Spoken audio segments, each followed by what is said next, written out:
Rio de Janeiro, 1989. Valeu, Ricardo. Obrigado pela contribuição. Vamos agora à redação da Tribuna de Limeira, de onde fala o nosso companheiro, meu amigo Antônio Cláudio Bontorim, que já está devidamente numa correria danada, com esse feriado no meio da semana, não é fácil, meu amigo. Grande abraço, bem-vindo, Cláudio. Grande abraço, obrigado, um bom dia a todos os que nos acompanham, uma ótima quarta-feira a todos. Agora um pouco mais tranquilo que já foi restabelecida a nossa internet aqui, né? Depois de uma máquina derrubar o cabo externo. Derrubar não, enroscou e a pessoa que estava no controle da máquina simplesmente foi e cortou o cabo. Nossa. Então, estamos todos conectados. É, exatamente. O técnico da Vivo me disse, olha, esse cabo foi cortado. Ele mostrou, ele falou, não arrebentou não, foi cortado. O sinal era de corte por alicate. Bom, Tá duro, acontecendo. né?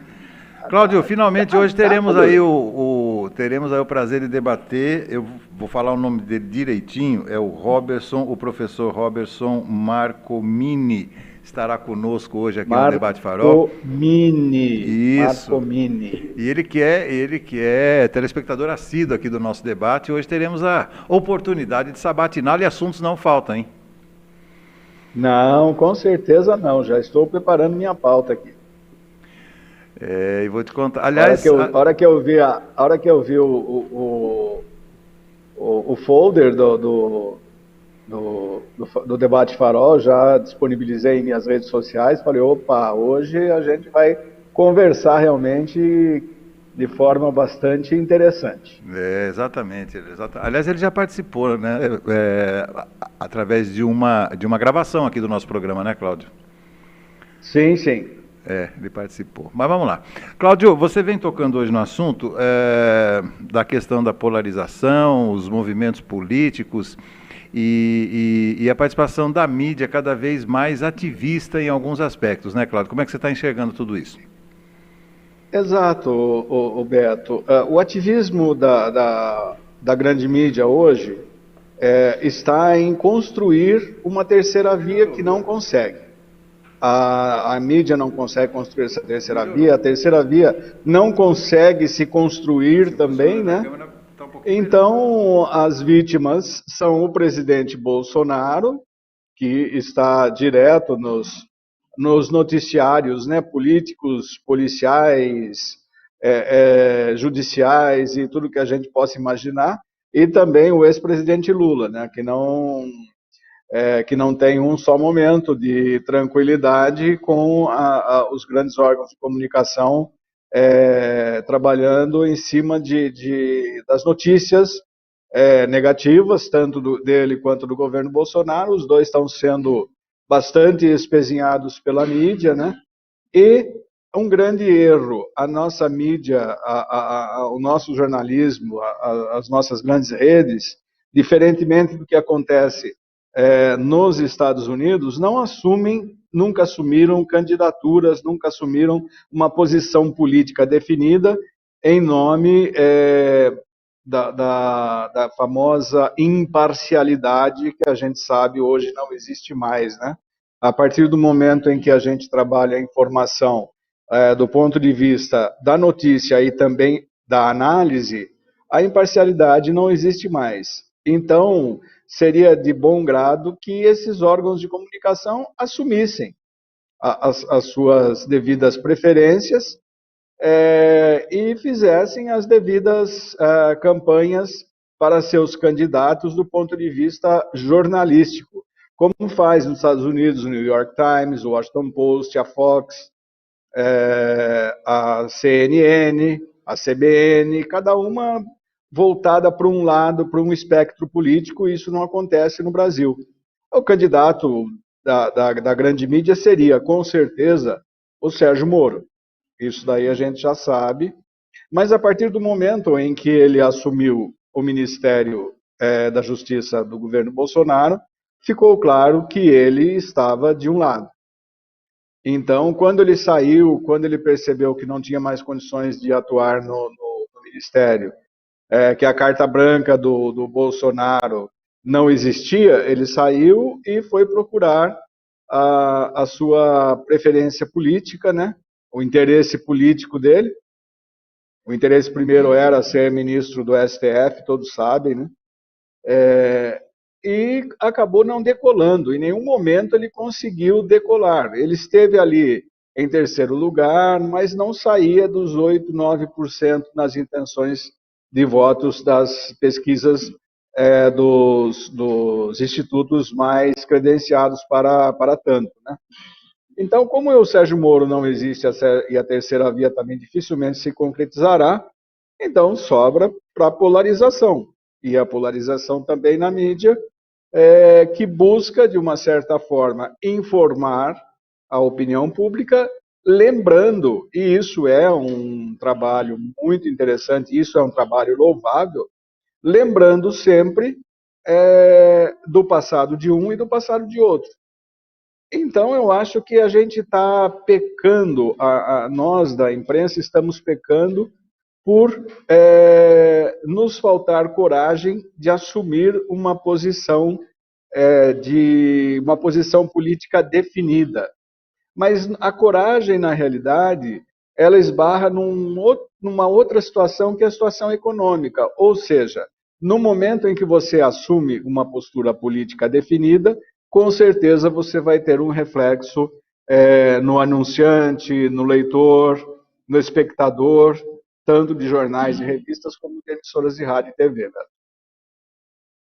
Cláudio, eu acho que também é uma questão de altura, né?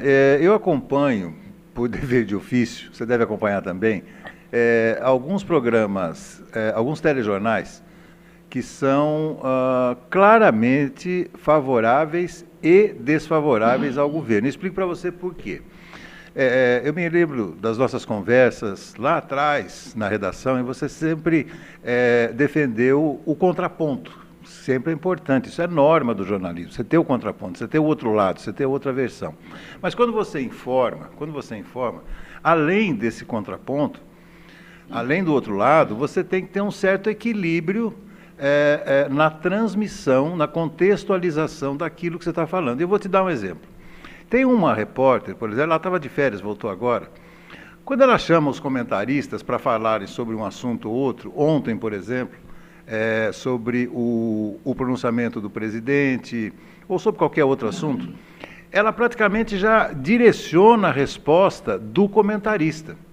E isso é um erro clamoroso do jornalismo, não se faz isso. Se você quer opinar, você opina, você está, agora aqui no Farol, você está opinando. Você fala exatamente aquilo que você quiser.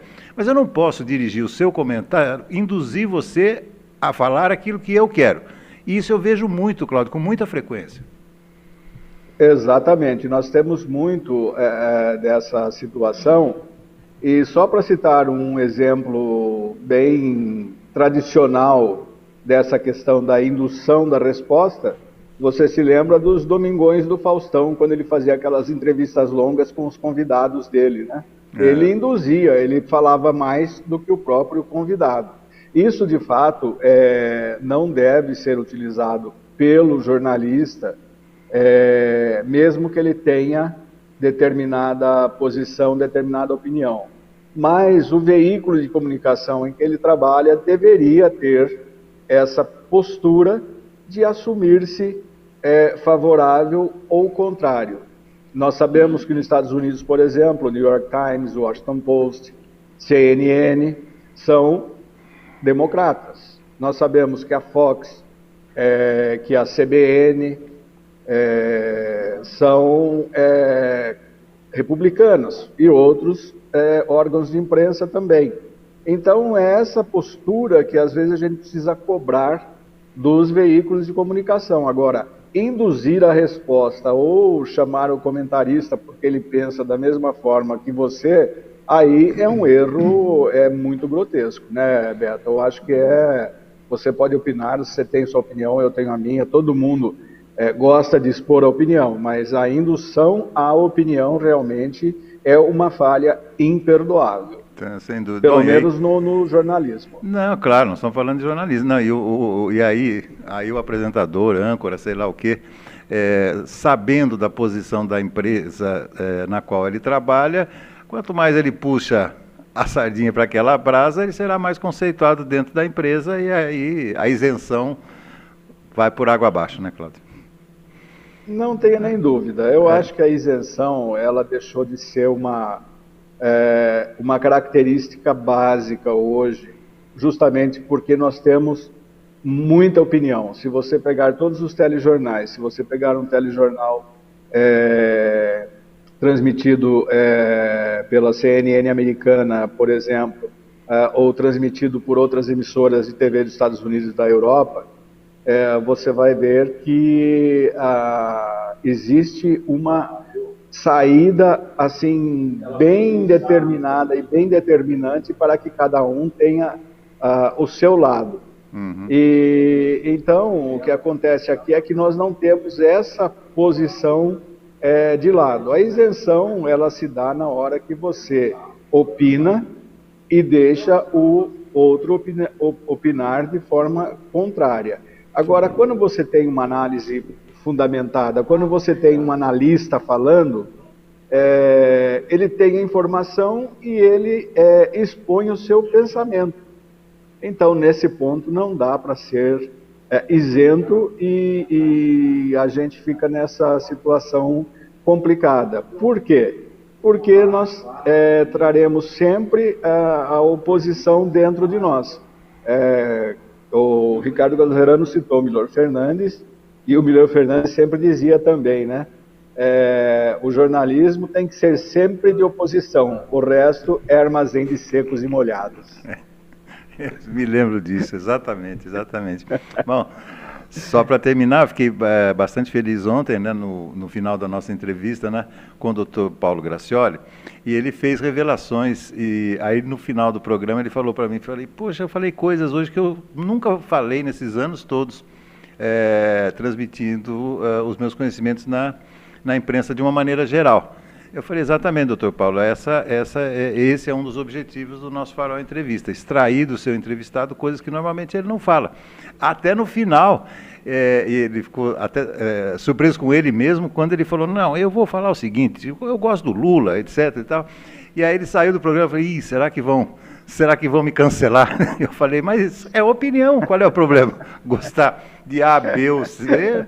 Depende da nossa preferência. Então foi muito bacana e eu acho que esse objetivo tem que ser mantido aqui no nosso Farol Entrevista, né? Abrir o convidado, né? Com certeza, Beto. É sempre dar oportunidade para opiniões diferentes, porque se a gente quisesse apenas levar a nossa opinião e a opinião daqueles que pensam como a gente, nós não estaríamos proporcionando nenhum debate, nós estaríamos fazendo um monólogo.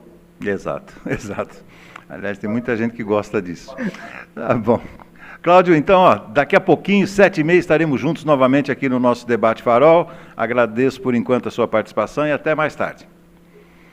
Até mais tarde, eu vou ficar de olho na obra ao lado aqui para ver se a máquina derruba a minha linha da internet de novo. Fica mesmo, tá bom. Valeu, até mais. Tchau. Um abraço. Um abraço. E com essa participação do Cláudio Bontorin, nós encerramos.